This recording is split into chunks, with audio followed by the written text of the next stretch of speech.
भगवान राम और लक्ष्मण की मृत्यु कैसे हुई? मर्यादा पुरुषोत्तम श्री राम विष्णु जी के अवतार थे। उन्होंने धरती पर पापों के नाश के लिए जन्म लिया था, लेकिन वो धरती पर एक आम पुरुष की तरह आए। उन्होंने अपने जीवन भर ना तो कोई चमत्कार दिखाए और ना ही किसी तरह की ईश्वरीय शक्ति का प्रदर्शन किया। श्री राम एक आम इंसान की तरह वनवास गए, वानर सेना बनाई, लोगों को इकट्ठा किया और फिर रावण का वध किया। श्री राम त्रेता युग में इस धरती पर आए थे। आइए जानते हैं कि उनकी मृत्यु कैसे हुई। बहुत से लोगों को इस बात की जानकारी नहीं है कि श्री राम की मृत्यु कैसे हुई। इस सवाल का जवाब बेहद दिलचस्प है, क्योंकि इसमें कई रहस्यमय और रोमांचकारी कहानियां हैं। कुछ लोग यह भी कहते हैं कि मृत्यु भगवान विष्णु के अवतारों के साथ प्रयोग किया जाने वाला शब्द नहीं है। सभी अवतार धर्म की पुनर्स्थापना के लिए प्रकट होते हैं और फिर वे वैकुंठ लौट जाते हैं। श्री राम का पृथ्वी से अदृश्य होना तब हुआ जब उन्होंने स्वेच्छा से सरयू नदी में प्रवेश किया। इस दिव्य घटना को भगवान राम की मृत्यु के रूप में वर्णित किया गया है। श्री राम के लुप्त होने की कथा का उल्लेख कई हिंदू धर्म ग्रंथों में मिलता है। उनकी मृत्यु की यह कहानी पद्म पुराण से है। आइए जानते हैं श्री राम के अयोध्या लौटने के बाद क्या हुआ।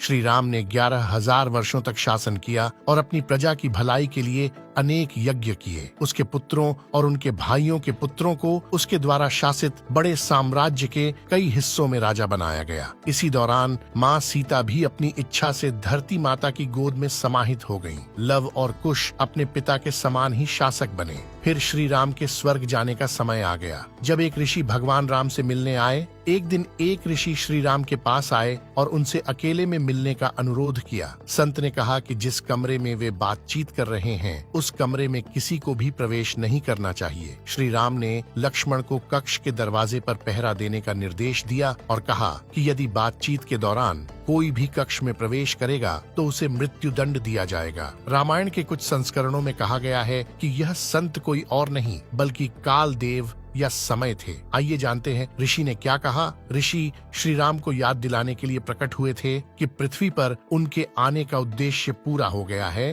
और अब उनके वैकुंठ लौटने का समय आ गया है। जब लक्ष्मण निगरानी कर रहे थे तो क्रोधी ऋषि दुर्वासा उनके पास आए और प्रवेश की मांग की। जब उन्हें रोका गया तो वह भड़क गए। उन्होंने धमकी दी कि वह अयोध्या और उसके निवासियों और पूरे रघुवंश पर विनाश का एक भयानक शाप दे देंगे। उनकी इस शाप वाली धमकी से लक्ष्मण असमंजस में पड़ गए। लक्ष्मण ने आत्मसमर्पण कर दिया। लक्ष्मण ने पक्ष विपक्ष पर विचार किया। उन्होंने निष्कर्ष निकाला कि उनकी मृत्यु वास्तव में अयोध्या की पूरी आबादी के नष्ट होने की तुलना में कम क्षति होगी। इसलिए उन्होंने दुर्वासा को स्वीकृति दे दी और सहर्ष दंड प्राप्त किया। लक्ष्मण अपने प्रत्येक कार्य का निर्णय या तो राम की इच्छा या सामान्य भलाई की कसौटी पर करते थे। जल्द ही लक्ष्मण को एहसास हुआ कि यह सारी परिस्थिति उनके लिए पृथ्वी से जाने के लिए बनाई गई थी और यह समय का खेल था। वह काल के नाटक के लिए तुरंत सहमत हो गए। इस प्रकार राम अवतार की मृत्यु हो गई। फिर वह सरयू नदी में चले गए और अनंत शेष का रूप धारण कर लिया।